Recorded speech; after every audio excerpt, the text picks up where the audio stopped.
Halo teman-teman semuanya. Sekarang tanggal 13 November, hari Rabu, jam 12 siang di New York. Kita bertemu kembali di kuliah spiritual. Di dua video sebelumnya, kita sudah membahas habis-habisan tentang filosofi mimpi ya. Thank you teman-teman semuanya. Di sini ada 793 view. Ya, ini kurang lebih sudah 11 hari yang lalu. Ini adalah materi yang cukup menarik rupanya ya. Banyak yang komentar juga, memberikan komen-komennya, memberikan pertanyaan juga. Thank you semuanya ya. Oke, di video kali ini saya akan melanjutkan lagi teman-teman karena masih banyak yang bisa kita gali dari mimpi ini, dan ikutin video ini sampai akhir karena nanti di akhir teman-teman akan mendapatkan pembelajaran yang lebih mendalam lagi yang berkaitan dengan mimpi ini. Oke? Tanpa berpanjang lebar lagi, teman-teman, mari kita segera memulai video kuliah spiritual kita. Siapkan pulpen, siapkan kertasnya. Oke? Sudah siap? Mari kita segera mulai. Oke. Nah, sekarang kalau kita lihat, teman-teman, yang namanya mimpi, ini adalah satu hal yang tidak nyata. Benar ya? Nyata tidak nyata, acuannya adalah ketika kita membandingkan ini dengan dunia kita ya, pada saat kita buka mata, itu pembandingnya. Ya, jadi pada saat kita bermimpi, ini ya, pada saat kita bermimpi, mimpi ini menjadi realitas. Oke, jadi menentukan realitas itu harus ada pembandingnya. Jadi pada saat kamu sekarang sedang berada di dalam mimpi, berada di sini, maka ini menganggap bahwa ini adalah sebuah realitas, benar, itu hal yang nyata. Tapi kalau kita melihat secara keseluruhan, kalau kita tarik semuanya dari luar, maka kamu akan mengetahui bahwa ini tuh cuma mimpi. Ya, jadi kalau sekarang kamu berada di sini, ini adalah realitas. Tetapi kalau sekarang kamu berada di sini, di mana kamu bisa melihat ini semua prosedurnya secara garis besar, maka kamu akan melihat bahwa mimpi ini sama dengan tidak nyata, tidak real. Sampai sini dulu bisa ngikutin nggak? Ya, jadi untuk menentukan realitas apa nggak realitas tergantung dari sudut pandangmu. Mana yang real, mana nggak real, tergantung dari sudut pandang. Kamu tidak berani mengubah sudut pandang, maka apapun yang kamu lihat, itu dianggap sebagai satu kenyataan, sebagai satu kebenaran, sebagai satu realitas. Jadi kalau kamu sekarang tidak pernah keluar dari kota ini, terjebak di dalam mimpi, maka kamu akan menganggap bahwa mimpi itu ada satu hal yang nyata. Ya, tetapi kalau kamu berani keluar dari sini, keluar dari matriks ini yang disebut dengan matriks ya. Kalau kamu keluar dari matriks sini, maka sekarang kamu bisa melihat satu hal yang baru karena ini semua akan jadi objek. Kamu akan jadi subjeknya. Oke? Agak berat sedikit materinya, nggak apa-apa ya. Ya, tapi pelan-pelan saya akan jelaskan supaya ini bisa mudah dipahami. Kata kuncinya adalah kamu harus keluar dari matriks. Baru kamu bisa melihat, ternyata mimpi saya tidak nyata. Selama kamu tidak keluar dari matriks, kamu akan selalu bilang mimpiku nyata. Oke? Nah, sekarang saya akan memberikan sebuah sharing teman-teman. Kita melihatnya dari sisi pandang sini. Ya. Jadi kita melihatnya dari sisi pandang luar, bukan dari sisi pandang orang yang sedang menjalani mimpi. Tapi kita keluar sehingga menjadikan mimpi ini sebagai objek. Termasuk juga orang yang menjalani adalah sebagai objek. Kita sekarang memposisikan diri kita sebagai pengamat di sini. Orang yang mengamati mimpi. Jadi pahami ya? Oke, lanjut sekarang. Nah, berarti kalau kita lihat seperti ini, maka sebenarnya pencipta dari mimpi itu siapa? Mimpi itu asalnya dari mana? Betul sekali. Mimpi adalah asalnya dari pikiran kita. Ini menciptakan sebuah mimpi. Jadi kalau ditanya sumbernya dari mimpi atau source-nya, sumber dari mimpi adalah mind. Oke. Kamu kalau mau mencoba untuk mengubah mimpi, ya itu semua percuma kalau mind-nya tidak berubah. Ya, jadi kalau ditanya sekarang, bagaimana Pak caranya mengubah mimpi? Ingat ya, ini mimpi berarti tidak nyata, oke? Mind menciptakan ini seperti proyeksi, benar ya? Mind ini seperti proyeksi. Jadi mimpi adalah sebuah proyeksi. Kalau ibaratnya bioskop ya, layarnya atau otaknya itu adalah pikiran. Ini adalah layarnya. Ini adalah layar yang nangkep nangkep cahaya. Ini cahaya. Ya, ini cahayanya. Oke. Nangkep cahayanya, yang memproyeksikan adalah pikiran. Filmnya ada di pikiran, betul sumbernya. Seperti nonton bioskop, mimpi ini adalah bayangan. Nah, ini benar, lebih tepat nih ya. Jadi mimpi ini cuma bayangan hasil dari apa yang ada dalam pikiran kita. Oke? Ya, jadi kalau sekarang kamu ingin mengubah mimpi, ya tidak ada guna. Karena mimpi cuma bayangan. Kamu mau coba setengah mati mau mengubah mimpi, mengubah filmnya, ya ibaratnya ini film, pakai analogi ya biar paham. Ibaratnya ini adalah filmnya, sini. Kamu nonton bioskop ini filmnya. Kamu mau mengubah film dari layar yang tidak ada guna. Tapi kalau kamu mau mengubah film dari proyektornya di sini, atau isinya dari proyektor, baru kamu bisa melihat tampilan yang berbeda. Selama filmnya tidak dirubah, maka ya akan sama terus ceritanya ya. Kamu mau ngomel kayak apapun ya, gak akan ada guna kalau kamu mengubah shadow, mengubah bayangan. Sampai sini dulu, bisa dipahami gak? Oke, jadi tadi ke pertanyaan awal. Yang menciptakan mimpi siapa? Siapa pencipta mimpi? Pikiran. Sumber dari mimpi adalah pikiran. Jadi kalau ditanya, mana yang real? Pikiran atau mimpi? Yang real adalah pikiran. Karena pikiran adalah pencipta dari mimpi. Mimpi ada satu hal tidak nyata, karena itu disebut sebagai bayangan. Tidak nyata. Tanpa ada pikiran, mungkinkah ada mimpi? Gak mungkin. Ya, tetapi kalau ada pikiran, mungkinkah tidak ada dream? Bisa. Karena pikiran adalah sumbernya. Keberadaan dari sumber tidak bergantung pada yang lain.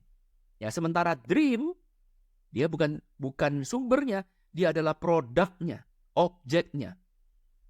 Sehingga keberadaan produk ini tergantung dari sumbernya. Tanpa ada sumbernya, tidak mungkin ada. Jadi syarat utama supaya mimpi bisa terjadi, harus ada pikiran. Kalau pikiran tidak ada, ya tidak ada mimpi. Karena pikiran sumbernya. Oke? Pahami ya? Good? Ya, sekarang. Ternyata teman-teman, di dalam hidup, ternyata itu sama juga. Nah ini dia nih, yang serunya. Kenapa kok dari tadi kita ngomong mimpi terus Pak? Kenapa? Karena ternyata yang memancarkan hidup, itu sebenarnya juga dari sumber yang sama, yaitu adalah pikiran. Jadi pikiran ini sebenarnya ketika dia sedang mata kita kebuka, dia akan menuju ke sini, eksternal. Ketika mata tertutup, dia akan menuju ke sini. Sumbernya tetap adalah pikiran. Jadi kalau sampai pikiran kita hilang saat ini juga, maka kita tidak bisa experience hidup. Setuju gak? Jadi kalau pikiran kita nih, proyektor kita sumbernya rusak, maka kita nggak bisa lagi merasakan hidup. Tidak bisa lagi experience hidup. Jadi ini experience. Ini experience. Ternyata experience hidup, mengalami hidup dengan mengalami mimpi, itu sama. Karena cuma ini yang bisa kita bawa. Kemarin malam saya mimpi ketemu artis ya. Wah, happy banget. Kemudian artis itu ngasih saya cincin berlian. Nih bawa nih, cincin berlian ini. Nanti kamu bisa jual. Nanti kamu bisa kaya raya nih. Nanti uangnya bisa dibeliin saham. Mungkin wah happy, saya happy. Ketika saya bangun, apa bisa cincin itu saya bawa? Gak bisa. Tapi pengalamannya saya bawa bisa gak? Bisa. Dalam hidup juga sama. Sifatnya sama. Dalam hidup juga sama. Nanti kalau saya sudah mati, ya, saya sekarang punya mobil kesayangan nih. Saya punya laptop kesayangan. Saya punya apalagi tanaman kesayangan saya misalkan. Pada saat saya mati, bisa nggak itu semua saya bawa? Nggak bisa. Yang bisa saya bawa cuma satu adalah experience. Karena itulah sekarang kita belajar spiritual, belajarnya dari mimpi. Kalau hidup kita nggak sadar, kita mencoba sadar dari mimpi. Itulah ada rumus atau ada jurus namanya lucid dream. Ya, bagi teman-teman yang pernah belajar tentang lucid dream, artinya gini, kalau kamu sekarang di dalam hidup tidak bisa lucid, mungkin kamu bisa belajar dari mimpi. Karena kalau mimpi kamu lucid, otomatis hidup kamu akan kebawa lucid. Kalau kamu sadar dalam mimpi kamu, maka otomatis hidup kamu juga akan kebawa sadar. Karena sumbernya sama. Oke. Nah, kalau sumbernya sama, berarti ini kan sebenarnya adalah shadow, benar nggak? Ini juga sebenarnya adalah bayangan. Shadow itu bayangan. Setuju? Alias ini semua sama dengan tidak nyata. Betul sekali. Berarti hidup saya ini cerminan dari apa yang ada dalam pikiran saya. Ya memang iya. Memang iya. Ayo, nggak percaya ya? Nggak percaya ya? Oke. Nggak percaya kalau sebenarnya semua orang tuh hidupnya dia tuh dari kacamata pikirannya masing-masing. Oke, saya kasih contoh nih. Kasih contoh, oke? Boleh. Ingat, belajar spiritual bukan dogma ya. Anda harus mempertanyakan. Semuanya pertanyakan. Saya nggak gampang percaya. Oke, buktikan Pak. Buktinya gimana? Apa analogi apa bukti teori yang mendukung ini? Faktanya, bukti faktanya apa? Ini bukan cuma sekedar, ayo kamu harus percaya. Awas kamu nggak percaya. Nggak bisa. Kita belajar spiritual harus ada pemikiran logis. Oke? Nah, sekarang pertanyaannya, apa buktinya kalau hidup kita itu bergantung dari pikiran kita? Ya, sama seperti ini. Apa buktinya kalau hidup saya itu cuma sumbernya dari pikiran? Mari kita bikin sebuah cerita, teman-teman di sini. Ya, sebuah cerita nih, sini. Ada dua orang yang sama-sama ditawan, misalkan ya. Ini zaman perang. Ditawan oleh musuh, ya. Jadi tawanan. Jadi mereka semuanya jadi tawanan. Wah, tiap hari disiksa, tiap hari dipukulin, tiap hari, wah, pokoknya tidak manusiawi deh. Tiap hari dihajar. Oke? Si A, mungkin dia mengalami bahwa, wah, ini gua sial banget nih. Ya. Kenapa mesti saya ketangkep? Wah, gua ini memang bener-bener parah nih. Habis ini, that's the end of the world. Nah, nggak ada lagi jalan keluar. Dah. Tiap hari kita tinggal mati. Sementara si B bilang seperti ini, wah, nggak apa-apa, ini semua tuh cuma sementara. Ini semua cuma sementara. Nanti suatu saat saya akan lolos. Saya akan jadi pahlawan. Saya akan ceritakan pengalaman saya buat anak cucu saya. Perhatikan, ya. Si A sama-sama di penjara, sama-sama ditawan. Si A pesimis. Si B optimis. Pertanyaan saya sederhana. Yang benar yang mana? Ya keduanya sama-sama benar. A mau pesimis memang salah. Enggak. B mau optimis memang salah. Enggak. Semuanya benar. Karena apa? Ya itulah yang mereka jalani. Kita tidak berbicara tentang benar dan salah. Bagi si A, ini masuk akal. Memang kita sekarang disiksa kok. Memang sekarang kita nggak ada yang mau menyelamatkan kita. Yes. Apakah salah kalau si A kemudian putus harapan? Enggak. Ya itulah hidupnya dia. Sementara si B, apakah si B salah kalau dia punya pengharapan? Kalau dia masih bisa berpikir positif? Kalau dia pikir bahwa ini semuanya cuma sementara? Nanti suatu saat saya pasti bebas. Boleh nggak? Benar nggak? Benar. Nggak ada yang benar, nggak ada yang salah. Keduanya benar baik adanya. Ya, bagi versi masing-masing. Sehingga A sama-sama ditawan. Ya, tapi A hidup dalam dunianya sendiri, B hidup dalam dunianya sendiri. Yang membedakan A dan B siapa? Pikirannya. Bayangkan, kondisinya sama, tempatnya sama, ya sama-sama dipukulin, sama-sama berpikir nggak punya harapan, semuanya kondisinya sama persis. Plek-ketek. Tetapi A menjalani dengan versi A, B menjalani dengan versi B. Nah, kok bisa dua orang ini punya dunia yang berbeda? Lagi-lagi karena pikiran. Ya, sama kan? Betul? Semua orang hidup dengan pikiran. Saya hidup dengan pikiran saya sendiri. Anda hidup dengan pikiran Anda sendiri. Jadi kita masing-masing menjalani hidup kita sendiri, masing-masing punya persepsi sendiri terhadap hidup kita sendiri. Dan semuanya benar. Gak bisa saya bilang persepsi saya paling benar atau persepsi saya paling salah. Enggak. Semuanya sama-sama benar. Dan kita menjalani, lagi-lagi menjalani hidup versi diri kita masing-masing. Menonton film tampilan luar dari diri kita masing-masing. Ya. Nah, sekarang kita mengetahui ilmu ini buat apa? Pelajari pola. Betul.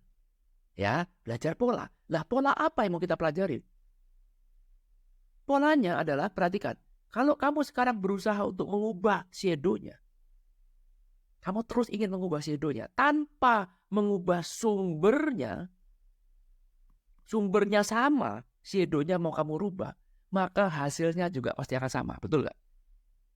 Kalau kamu ingin mengarahkan satu perubahan yang sangat besar, perubahan itu dimulai dari sumbernya, bukan dari shadow-nya. Oke, saya kasih contoh. Bingung ya? Oke, saya kasih contoh ya, kasih contoh nih. Ini based on the true story, tapi saya nggak mau ceritakan secara detail ya. Anggaplah ini dongeng lah ya. Oke, dongeng. Ini adalah orang namanya adalah si C, ya. Oke. Nah, si C ini mendambakan, ini laki-laki ya. Jadi ini laki-laki teman-teman. Dia mendambakan cari perempuan yang idamannya dia. Dia cari perempuan yang ideal. Versinya dia.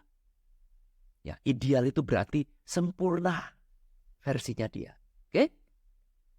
Maka dia menikah satu kali. Ketemu perempuan. Menikah dia satu kali dengan perempuan itu. Awal-awalnya bahagia, lama-lama setelah bertahun-tahun, wah, ini perempuan ini kok cerewet banget sih. Ngatur-ngatur sih. Bawel banget, minta ini, minta itu. Wah, gak cocok nih, berantem terus. Singkat cerita, mulai dia lihat, ada perempuan lain loh.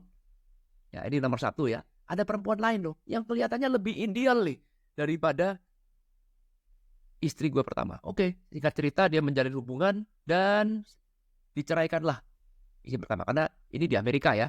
Nah, di Amerika nggak boleh punya istri dua, punya istri tiga, nggak boleh. Jadi kalau kamu mau nikah lagi boleh ceraikan yang pertama, ceraikan yang kedua, ceraikan yang lama, ganti yang baru. Oke, yang lama kita ceraikan. Ya, diceraikan sama si C karena cerewet nih. Yang nomor 2 pasti lebih bahagia. Nikahlah dia dengan nomor 2. Oke, nikah nomor 2 begini-gini dia pikir sempurna, ternyata saya jadi istri. Lah kok gini? Ya, cerewet juga, bawel juga, ngatur-ngatur juga, minta ini minta itu. Tadinya nggak begitu, sekarang kok jadi begini? Mulai kesel lagi, muncullah orang ketiga. Ya, cewek ketiga. Wah, ini kayak lebih ideal nih. Mulai dia menjalin hubungan diam-diam. Ya ini kayak kalem nih, lebih oke nih. Saya suka nih dengan yang begini nih. Singkat cerita yang 2 diputusin juga, yang 1 diputusin, yang dicerain ya. Dan yang ketiga, terus teman-teman, sampai yang ke-5. Terus berganti lagi. Dia terus mencari perempuan yang sempurna, enggak ketemu, cari lagi, enggak ketemu, cari lagi, enggak ketemu, cari lagi. Banyak. Ya. Lalu kemudian terakhir ketika dia menikah yang ke-5, dia mengatakan seperti ini. Dunia begitu luas. Wanita begitu banyak. Kenapa gue udah nikah 5 kali kena perempuan yang sama terus? Ya, karena kamu tidak paham polanya. Karena kamu tidak nonton video ini. Video kuliah spiritualnya Pak Irwan. Kalau kamu nonton, kamu akan tahu bahwa ini semua adalah shadow. Betul sekali. Ini semua cuma bayangan. Kalau kamu sekarang ingin mengubah shadow-nya, pekerjaan yang sia-sia. Kenapa? Karena ini adalah source-nya, yaitu pikiranmu yang tidak pernah berubah. Selama source-nya tidak berubah, maka realitasmu akan selalu sama. Itu lagi. Lu mau menikah jangan cuma 5 kali. Lu mau nikah 10 kali, 15 kali, 20 kali, 100 kali, 1000 kali. Akan ketemu perempuan yang sama meskipun kamu berpindah-pindah kemanapun. Mungkin kali ini, oke, kalau gitu gue gak cocok di Amerika, gue pindah ke Indonesia. Cari istri Indonesia. Gak cocok. Oke, kalau gitu gue pindah ke Afrika. Cari istri Afrika. Oh, gue pindah ke Eropa. Cari istri Eropa. Pindah dengan berbagai macam culture, berbagai macam budaya, berbagai macam bahasa. You name it lah. Selama source-nya kamu tidak berubah, maka hasilnya sudah bisa ditebak. Endingnya akan tetap sama.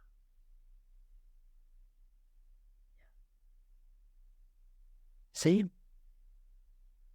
Dari sini kita bisa belajar bahwa mengubah shadow adalah pekerjaan yang sia. Catat itu. Perubahan yang sebenarnya berubah dari mulai dari awalnya lagi. Yang paling penting adalah yang Anda saya tampilkan di video awal. Ini yang paling penting. Keluarlah. Kamu gak akan pernah bisa melakukan itu kalau kamu tidak pernah keluar. Keluarlah. Buatlah kamu berada kakimu menginjak di sisi pengharapan. Kamu melihat. Sehingga dari sini kamu bisa mengetahui bahwa pikiran kamu pun akan jadi objek. Oh, ternyata hidup ini cuma cerminan dari apa yang ada di dalam pikiran saya. Pikiran saya berubah, maka hidup saya pun juga berubah. Oke? Itulah sebabnya kenapa teman-teman, ada pepatah yang mengatakan, kalau kamu gak pernah bahagia di dalam gubuk, if you never happy, live in your gubuk apa? God. Ya. Nih, saya tadi tanya sama ChatGPT, teman-teman. Tadi saya buka ChatGPT nih. If you can, hot. If you can happy, if you cannot be happy, kurang ya. Be happy, live in your heart, hidup dalam gubukmu. Maka kamu pun juga gak akan bisa bahagia kalau kamu suatu saat kamu tinggal di istana. Sama. Ya. Jika kamu sekarang tidak pernah bahagia, tidak bahagia. Jadi kalau kamu sekarang rumusnya tidak bahagia, ini ketika ngomong kebahagiaan. Tidak bahagia. Ini. Ya, ini adalah program pikiranmu kamu. Kalau kamu tidak bahagia now, saat ini. Ini rumusnya. Kalau kamu tidak pernah bahagia now, maka selamanya kamu gak akan pernah bahagia. Kalau kamu sekarang tidak bahagia dengan keadaanmu sekarang, maka keadaanmu mau dirubah kayak apapun tidak akan pernah bahagia. Kenapa? Karena keadaan itu adalah shadow, betul. Ini adalah program yang dijalankan dalam pikiran kita. Programnya dalam pikiran kita adalah tidak bahagia. Oke? Program pikiran kita tidak bahagia. Maka ini akan dijalankan, ini akan ditampilkan dalam layar hidup kita bahwa oke, saya nggak suka dengan keadaan sekarang. Saya nggak bahagia dengan keadaan sekarang. Maka selamanya kamu tidak akan pernah bahagia. Kalau kamu tidak pernah bahagia, tidur dalam gubukmu, berarti sekarang kan parah banget kan, gubuk. Lain kali kamu punya istana, kamu pun juga tidak akan pernah bahagia. Karena apa? Dalamnya tidak berubah. Karena gubuk dan istana ini semua cuma shadow. Betul sekali. Jadi pahami? Ya. Semoga video ini bisa memberikan insight teman-teman. Suka materi-materi seperti ini, ikut kelas premium membership di YouTube. Linknya ada di bawah. Ini materi-materi yang kita pelajarin di kelas premium membership. Oke? Kelas Reality Transform 6 nanti tanggal 15 November. Ini mungkin kelas Reality Transform yang terakhir. Mohon doa restunya teman-teman. Kalau mau ikut masih bisa. Silakan emailnya ada di bawah. Masih tinggal 2 hari lagi. Thank you udah nonton video ini. Semoga bisa berikan manfaat. Jangan lupa dicatat. Mau komentar boleh, mau tanya boleh, mau di-sharingkan boleh, mau dibuat seminar juga boleh. Bebas, ini ilmu, gak punya hak cipta. Tujuan saya cuma satu, untuk sharing. Oke? Semoga bisa bermanfaat bagi teman-teman. Thank you udah nonton video ini. Sampai ketemu di kuliah spiritual selanjutnya. Thank you. I love you all. Bye.